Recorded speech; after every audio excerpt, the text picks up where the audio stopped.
Hi friends, Anvesh గోరింటాకు పెట్టుకొని చక్కగా బొమ్మలా కూర్చున్నాడు అన్నాను కదా. బొమ్మలా కాసేపు కూర్చున్నాడు. తర్వాత చూడండి, హన్వేష్ వాళ్ళ తమ్ముడు ఇద్దరు కలిసి ఆటలు కొట్టుకోవడం ఇవన్నీ స్టార్ట్ చేశాడు. కొట్టుకోకుండా తమ్ముడిని ఆడిచ్చరా అన్నానని చూడండి హన్వేష్ ఎలా ఆడిస్తున్నాడు. ఆ గోరింటాకు పట్టుకుంటానికి వెళ్ళిపోతుంటే వాళ్ళ తమ్ముడు చేతులు రెండు పైకెట్టి ఎలా నుంచుని డ్యాన్స్ వేయడం ఇవన్నీ చేస్తున్నాడు. హన్వేష్ అయితే మైకేల్ జాక్సన్ అయిపోయాడు చూడండి. ఎంత బాగా డ్యాన్స్ వేస్తున్నాడో స్టెప్పులు. వాడిని చూసి వాళ్ళ తమ్ముడు కూడా స్టెప్లు వేయడం స్టార్ట్ చేశాడు. ఇంతకీ గోరింటాకు అంటున్నాను కానీ గోరింటాకు ఎక్కడదో చెప్పడం మర్చిపోయాను కదా. గోరింటాకు ఎక్కడదంటే హన్వేష్ వాళ్ళ అత్త కూడా షాప్ దగ్గరికి వెళ్ళాడు. అక్కడ గోరింటాకు చెట్టు ఉందంట. నాకు గోరింటాకు ఇష్టం అత్త, కోసుకుంటానంటే వాళ్ళ వర్కర్ చేత కోయమంటే హన్వేష్ వాళ్ళ వర్కర్ అయితే ఇద్దరు కలిసి కోసారంట గోరింటాకు.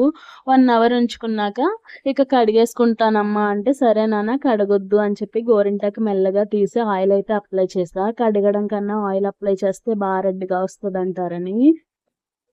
అది రెడ్ కలర్ చూసి మా చిన్నోడు చూడండి దాన్ని ఇలా టచ్ చేసి వెనక్కి వెళ్ళిపోతున్నాడు, వాడికి ఎక్కడ అంటుకుపోయిద్దా అని.